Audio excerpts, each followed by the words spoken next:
أعوذ بالله من الشيطان الرجيم. بسم الله الرحمن الرحيم. أقم الصلاة لدلوك الشمس إلى غسق الليل وقرآن الفجر إن قرآن الفجر كان مشهودا. سورة بني إسرائيل 78 نمبر آیات. په دې 78 نمبر آیات کې د پنځو منځونو اجمالی مختصر ذکر دی او د منځونو ذکر مناسبات په دې ذکر کې دا دی چې مخکې د کافرانو سازشونو او تدبیرونو ذکر شو په تفصیل سره چې د اسلام او د مسلمانانو په دومره اندازه باندې دشمنان او مخالف دي او دومره خطرناکې منصوبې او ارادې شته. اوس دې ذکر کې دغه منصوبو د ناکام کولو لپاره آسماني او الهي امداد ضرورت ده چې دغه ناکام شي او دغه امداد حاصلېږي په مانځ سره. لکه مخکې دا مضمون تیر شوی د واستعینوا بالصبر والصلاة. تاسو چې کله امداد حاصلوئ نو صبر کوئ په مشکلاتو باندې، بې حوصلې کېږئ مه او مونځ قایم ساتئ، آسماني امداد به بیا راځي. نو دې ذکر کې د مانځه ذکر شو چې دغه د کافرانو سازشونه او منصوبې چې څومره لوی لوی خطرناکې منصوبې دي د دغه د ناکام کولو لپاره آسماني امداد حاصلولو ضرورت دی او آسماني امداد چې حاصلېږي نو هله حاصلېږي چې کم از کم د 15 منځونو سړی خامخا پابند دي. نو الله تعالی فرمایي چې اقیم الصلاة قایم کړئ مونځ لدلوک الشمس د زوال د نور نه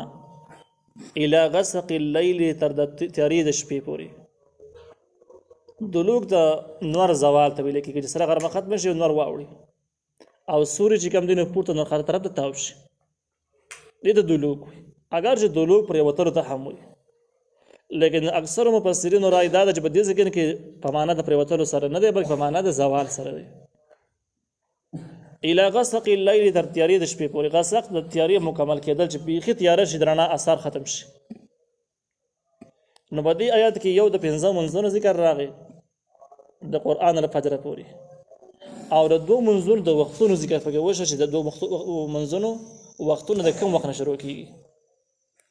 نو د ماسپښین منځ چې کوم دی دا د دلوک الشمس نه چې کله نور څنګه واوړي او سورې پورته طرف ته تاو شي نور خاطر طرف ته تاو شي د کټیم نه د ماسپښین آغاز وشو. د اول سر ذکر شو هغه دویم سر د ذکر کې ذکر نه دی چې کوم وخت پورې ماسپښین منځ کیږي هغه ذکر په نور کتابونو کې ذکر دی دلته کې ذکر نه دی لیکن اول سره معلوم شو. الى غسق الليل تر تیارې د شپې پورې. نو تیارې د شپه مکمل تیارې شي او بیخي درنه آثار پکې نه نو دغه وخت پورې بده کې صدور منځونه لري. یو مسبقین منځ شو، یو د مازیګر دی، بل ماخام دی، بل ماسخوتان. نو ماسخوتان اولنې سر ال شروع کیږي چې بیخي تیارې شي او اخر سره د ذکر کې نه د ذکر شوی حدیثونه معلومیږي. لیکن غسق الليل کې خبره ده چې غسق په معنا د تور تیارې سره دی. تور تیاره کله شروع کیږي چې کله نور پریوزي نو په اسمان پر د کنارو باندې سرخې پروتي دغه د سور شفق وي. بیا چې کله دغه ټیم تیر شي دغه سور شفق ختم شي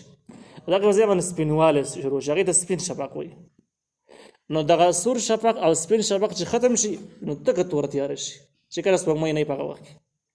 نو دغه چې کله بیخي تیاره شي او د سپین شفق سره هم ختم شي نو د امام ابو حنیفه رحمه الله مسلک دا دی چې د ماسختن موز اولنې ټیم موز شروع شو او دغه ته غسق الليل ویل کېږي او دا د غسق نټکی نه امام ابو حنیفه رحمه الله معلوم کړی دی.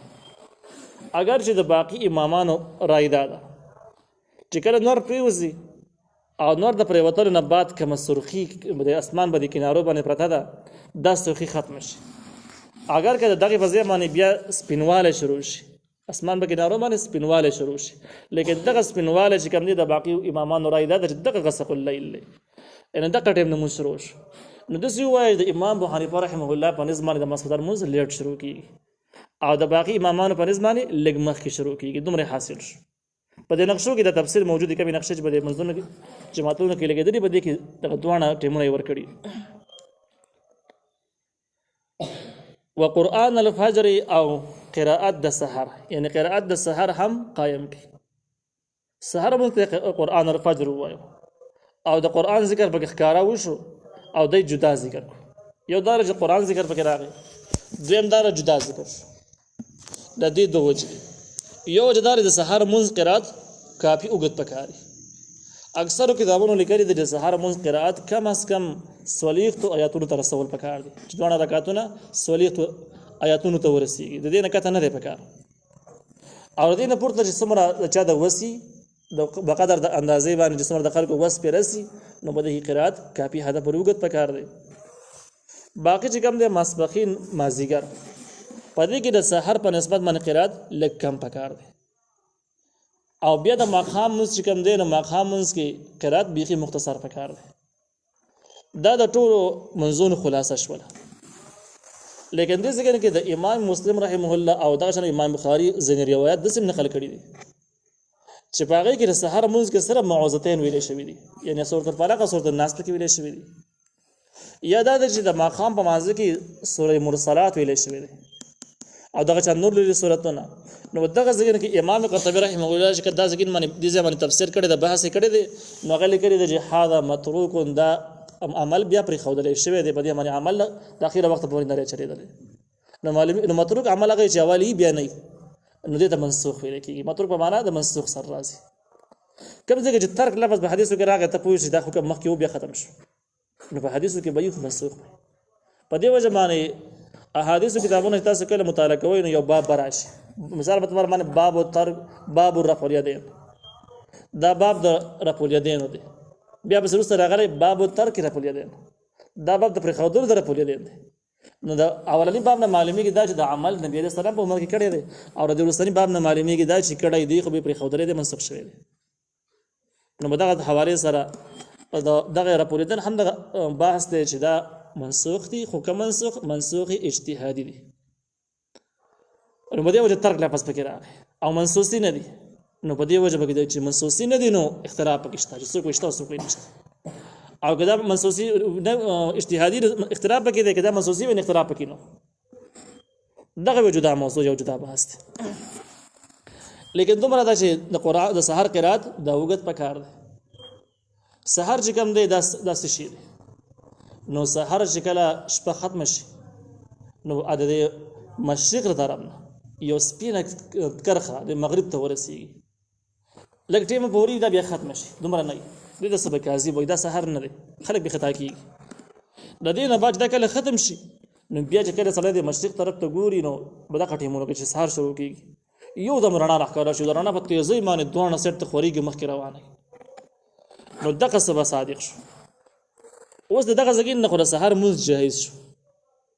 او دا مسکیږي د کوم وخت پورې طلوع الشمس کوم وخت نور راختلو ټیم دغه پورې مسکیږي نور راختلو ټیم راورسېدو بس بیا منش او بیا نور راوخی دغه نه بعد 20 منټ مکروه ټیم دی هغه کې منځونه نکېږي حدیثو کې من راغله بده کې چې کوم شمس پرس مخلوق ته پیریانو کې انسانانو کې نور عبادت کوي دا دغه عبادت ټیم دی عام مسلمانانو بده کې عبادت نه کوي لیکن بده کې بهتره ټیم کم یو دی سحر مو چراو خو ته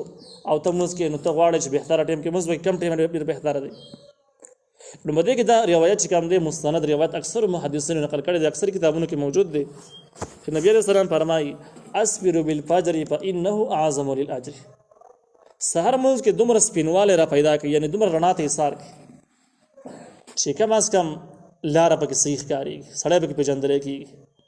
او دغه رڼا چې کوم د څومره رڼا ډیریږي نو دومره فانه اعظم للاجر په دې کې اجر زیات ان په تیارې کې چې کېږي اجر زیات نه دی جایز به خو اجر به زیات نه وي چې څومره رڼا ډیریږي دومره به اجر زیاتېږي په دې باندې بیا د علماو تحقیق دا دی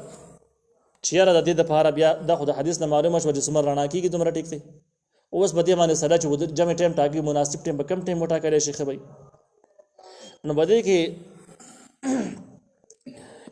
یو کتاب دی یا حسرة علی العباد په نوم باندې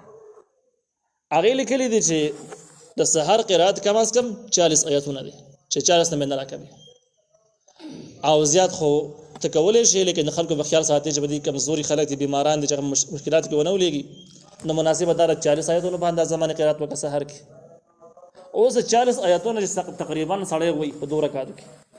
په دې باندې 10 منټه خوښه ټیم راځي نو 10 منټه خدا شو اوس 10 منټه کې یو احتمال بل دغه به خیال ساتي کې دې چې ته موز کې به موز منځ کې ته خطا شي غلط شي او داس پکې مات شي ته به منځ کې به خطا شي دوباره کول تر پغاړه نو داس یو وایي چې لس منټه اولنی شو او لس منټه احتیاطاً مسنور مرګري چې دا مستانه خطا خرابېږي چې دوباره به کې کولای شي نو دا 20 منټ نو 20-25 منټ نور خطونه مخکې ما زمانه ودرېږي دا بهترین ټیم دی او دا چې کوم نه اعظم للاجر بده کې اجر ډیر زیات دی ماسپخین باره کې چې کوم دی وړي کله چې وړي نو نبی عليه السلام فرمایي چې ابرد بالظهر تاسو دا ماسپخین موږ دومره لیټ کې چې بده کې یا هواګان شروع شي زګه دا ګرمي من په جهنم د جهنم یو بڑاست نو په وړي کې د ماسپخین موږ لګ لیټ کول پکاري جمع کې دغه موږ لګ مخ کول پکاري لګ وړاندې کول پکاري جمع کې یو په باندې یو بجه خو شته مناسب ټیم دی په وړي کې پکار ده چې جون جولای میاشتو کې په کم دوه تو ورسیږي به دا ټیک عمل لې نو دا د منځونو مختصر تفصیل شو پاتې شو د ماقامو چیرې ماقامو استکل کې نو هغه اذان چې کله وشي غروب الشمس خور څوک په ځینار پر ودا اذان وشو من خور څوک پوي کې کوم بحث نشته دی اختلاف پکې نشته دی لیکن سوال دا دی چې د ماقامو په دې اذان پسې متصل کول پکار دي لیټ کول پکار دي یا په دې کې څه طریقه پکار ده نو په دې کې یو روایت د عام علماو دا دی اذان چې وشي نو بهتره ده فرض لازم نه ده بهتره ده چې ته دومره لیټ شه دومره صبر وکړه چې سره پکې دوه رکعاته مونږ کولی شي خو د دې دا معنی نه راته پکې دوه رکعاته مونږ په ځان لازم کو خامخې وکړه ځکه دغه دوه رکعاته باندې نبی عليه السلام دوام او لزوم ثابت نه دی څوک چې لازم کړي بدعتو کې پریوزي او دغه نبی عليه السلام نو د لزوم سره ثابت نه دی دوام ثابت نه دی نو بیا به د خکار په ځای باندې بدکار شروع شي نو آلته کې د سینه وي دوه رکعاته پکې وکړي دوه رکعاته په اندازه باندې لټ شي ذکر اذکار پکې کوه کدي خو خشو مزبه کې وکړه کدي خو خشو تلاوت پکې وکړه لازم نه لري دوه رکعاته وکړه د عام د نور مجتهدین رائے ده د امام ابو حنیفه رحمه الله رائے ده چې د دوه رکعاتو اندازه نه ده څومره اندازه ده دومره اندازه ده چې کله سره د منارین کې اذان وکړي د منارین راخوشي او جامع تر ورسیږي دومره لټ کې د پکار دي نو اندازې مطابق پای کې دوه رکعات نه کیږي دا کم ټیم شو دا غي نه زیات کم شو هغه وخت د بلال رضی الله عنه هم دغه معمول چې کله په مناره کې بر اذان وکړو کوز بشو بس جام به تیار نو دغه اندازې مطابق دا تقریبا یو رکعت پکې هم پوره کیږي ځکه چې مناره نه راکوزل ته ګران کار نه دی بهر حال باندې وسخه سپیکر بیخي په میرات کې دي نو پکار د سره لوګون ته کې ډېر شي هغه دغه اندازه باندې ډېر شي چې مناره پښتنه خدای په اندازه باندې چې لوګ ډېر شي صحیح دی معمولی ډېر شي لیکن دې غرونو کې تیار لګ زر خوري کې احتیاط پکې پکار د جنا وخت نشي بیا د ذکر کې دا سحر مانزه کې یو خدا ذکر شو چې مستقل ذکر شو جدا نو اړوند په ظاهر ته اشاره ده او دویم بګه د قران لفظ به صراحتا راغی نو د سحر اوګت قرات ته پکې اشاره شو الله تعالی فرمای ان قران الفجر کان مشهودا یقینا قرات د سحر چې ده کان مشهودا د ته حاضری کیږي څنګه حاضری وته کیږي دغه تفصیل چې کوم دی په صحیحینو کې یعنی مسلم شریف او بخاری شریف کې موجود دی چې د سحر مانزه ته حاضری رسې کیږي چې کومه پرشتي پر انسان باندې مقرر دي د اعمال لیکلو د حفاظت کولو لپاره ذمہواری ده نو دغه پرشتي چې کوم د ورځې جدا پرشتي دي او د شپې جدا پرشتي دي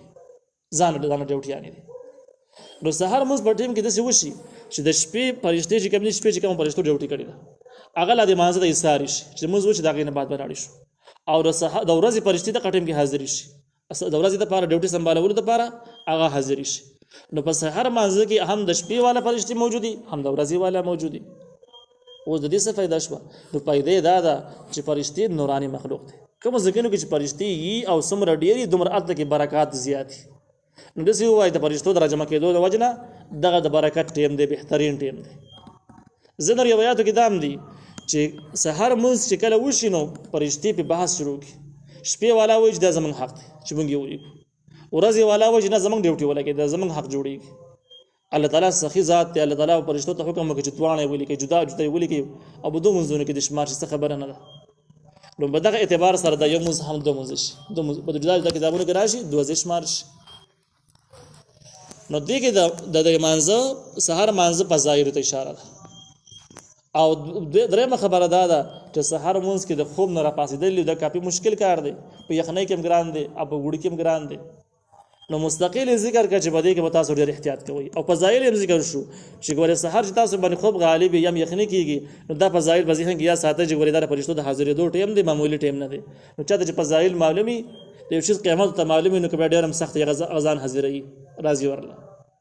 نو دا فضایل دي د پاره ذکر شو تاکیدات د پاره چې په سحر کې بخواري ډېر کی پاسې د ګرانی خو پاسې د بغواړي ومن الليل په بعض حصہ د شپې کې فتحجد به فتحجد تک کوشش کوا به په قرآن سره نافلة لك د زیاتی حکم دستا د پاره تهجد چې کوم د زیات کوشش مشقت ته ویل کیږي او دا څنګه کې د تهجد یو معنا ده د خوب نه را پاسېدل او دویمه معنی ده ود کېدل دا دوه معنی پکې شته خوب ته وي د خوب نه را بیدارول دلته ویل کیږي او مهنت او کوشش ته هم ویل کیږي نو په دې ځای کې د عام علماء خیال دا دی چې دا چونکې دې کې د خوب نه د بیدارېدلو معنی په تهجد کې موجوده ده نو تهجد موږ وایي دی چې د ماسودان موږ وشي د نه بعد به ګودش بیا برا پاسې چې کم ټیم تر پاسې کې کته غنټه خوب کرے دے کوئی نیمه غنټه دے کرے دے کوئی دریو جو ته سار شوی هر څه شوی دی خو سن ز خوب دی وګورا پاسې دی اوس چې کوم نه پلته کې تهجد شمار شو تهجد کې راځي لیکن تفسیر مظهری تحقیقات د دینه بدل دي تفسیر مظهری وایي چې تهجد چې کوم دینو د تهجد دغه معنا دي کې دغه شرط لګول چې یار د خوب نه را بیداری د پکې ضروری دي وای دا خبره صحیح نه ده او دا د قرآن د الفاظو نو معلومیږي نه دې باره کې تفسیر مظهری باقاعده شواهد هم پیش کړی دي د حدیثو په بنیاد باندې چې نبی عليه السلام مسعود موږ کړی دی بیا د شوی نه دی دغه نه او تهجد جاری ساتل دي معلومیږي دا جو د کې د پکې ضروری نه دي دا په دې طریقه باندې ډېر ثبوتونه پیش کړي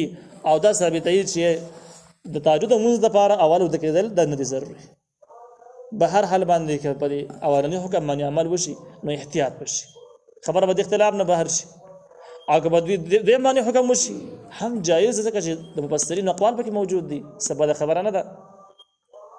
د تهجد پورا تفصیلی فضایل د هغه مسائل او احکام د هغه تعداد د کتابونو تفصیلا ذکر کړي دي خاص کر په دې ځګن کې تفسیر مار قرآن باندې تفصیلی بحث کړي دي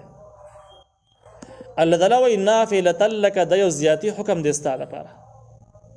او د دې څه مطلب دی د دې یو مطلب دا د نافلة لك د زیاتی حکم د استاده لپاره یعنی د تهجد موږ په نور چا نو پر استاده لپاره زیاتی پرش پتا او تهجد موږ په نبی عليه السلام باندې فرض لیکن ځینې علما وایي چې نافلة د سیمانه نه ده او چې نافلة لك د یو نفلی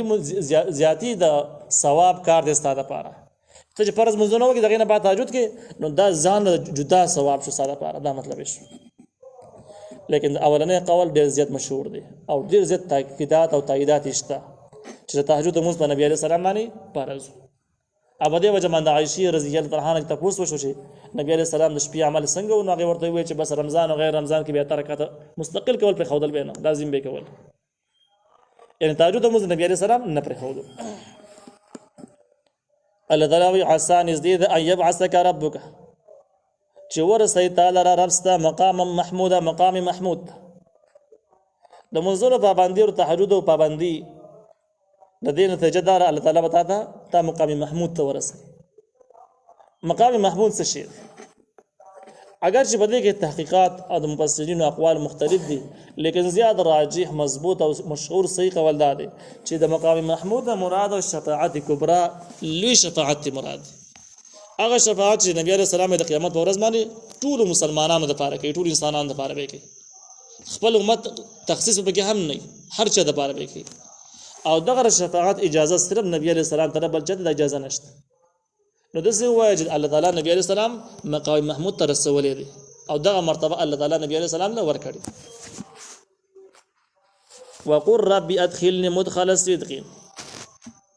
او تو وایي پیغمبره چې اے رب زما ادخلني ما داخل کی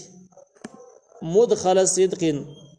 په داخلي دلو د رښتیا او سره سیده په معنا د رښتیا او په معنا د راحت سره راځي یعنی کله د مکه معظمین د خلک موباسي زما مهاجر هجرت وکم نو کوم زګینو د چې زما نو دا استل زما پر راحت او سهولت سره دی په لار باندې د دشمنانو کړهونه مشکلات زمان لري دا مطلب شو هجرت زما په خیر او خیریت سره وشي دا مطلب شو نو صدقین معنا چې کوم د تفسیر معنی قرآن په معنا د راحت سره ذکر کړی دا چې او باسي مال د مکینه په وستلو د راحت سره په اسانه سره هجرت وکړم چې مشکلات مې لږ کم ډیر نه واخرجني او مال را وباسي ادخلني مال را داخل کې مدخل صدقین په داخلولو د راحت سره ارزګن چې داخليږم په هجرت په دوران کې چې په راحت سره داخل شم ملګری مې ډېری سہولتونه ډېری مشکلات نه دشمنان نه واخرجني امال را وباسي د مکینه مخرج صدقین په استلو د راحت سره شکر د مکینه بهر کېږم هم زما د لارې سفر په راحت سره او هلته کې داخلېدل هم په راحت سره شي واجعل لي وګر زما د پاره ملتون کې د خپل طرف نه سلطانا غلبا نصيرا امداد والا دغه غلبه چې امداد پکې اسماني امداد پکې موجود نو دا غلبه دوه قسمه ده کله سړی غلبه وکي یو ځای ونیسي لیکن دغه نیول پایدار نه سور دی بیا سقوط وشي کس وشي بیا د مصیبتونو سره مخامخ شي او ډېری پیری کافرانو فتوحات کوي غلبي راځي خو پایدار نه بیا ختميږي دا غلبه چې کوم ده پایدار هغه وخت چې کړه الله تعالی امداد موجودي بیا غلبه پایدار شي وګدش نو نبی عليه السلام تعالی هدایت ورکړي چې ته کوم غلبه غواړې نو هغه غلبه غواړي د الله تعالی امداد پکې موجودي چې الله امداد پکې نه هغه غلبي لره سي اعتبار نشته دی وقل جاء الحق وزهق الباطل او هو يجراغ حق چې دین دی آسماني دین رښتونی دین راغی وزهق الباطل او لار باطل دروغجن شي لار اصل ځان جوړ شوی قصیده ختم شي ان الباطل كان زهوقا یقین باطل تللو والا دی باطل مستقل فائدې کېږي نه ختمي که څومره زوري څومره شوري خدا پایدار نه باقی فائدې کېږي نه ختمي چې حق پرست خلک سم حرکت کوي نو بس باطل د شکستونو سره مخامخ کیږي اگر چې یو ځای ټیم کې بیا روب یو قصه په سبي خودم را پایدار بنای هم دا ټول احوال چې کوم دي د فتح مکی په ورځ باندې ښکارش چې د نبی عليه السلام هجرت هم په خیر سره وشو مدینه منوره کې ډېر خسته ملګری وفادار ملګری پیدا شو هغه ملګری چې نبی عليه السلام دغه باره کې ویل چې زما د مدینه والا سره داسې مینه وفاداری ده چې ټول دنیا په یو غټه لار باندې روانه شي پر امن لار باندې او د مدینه والا خلکو په یو جوړه ندی او ګران لار باندې روان شي زه په دغه ګران لار باندې د مدینه والا په ملګرتیا کې بزم او د نور خلکو سره بنظم نو اگر چې د مکی فضایل ډیر زیات خو نبی عليه السلام د اخیره وخت پورې مدینه کې پاتې شو تر دې حد پورې چې بیا نبی عليه السلام مدینه منوره کې دفن هم شو د دې وجه نه د مدینه والا سره خپل وفاداری پوره ثابته ولا نو الله تعالی و ان الباطل كان زهوقا یقینا باطل تللو والا دی باطل ختميږي بیا د فتح مکه نه بعد باطل ختم شو او د مسلمانانو زبردست غلبه قائم شو او ډیر کلونو پورې قائم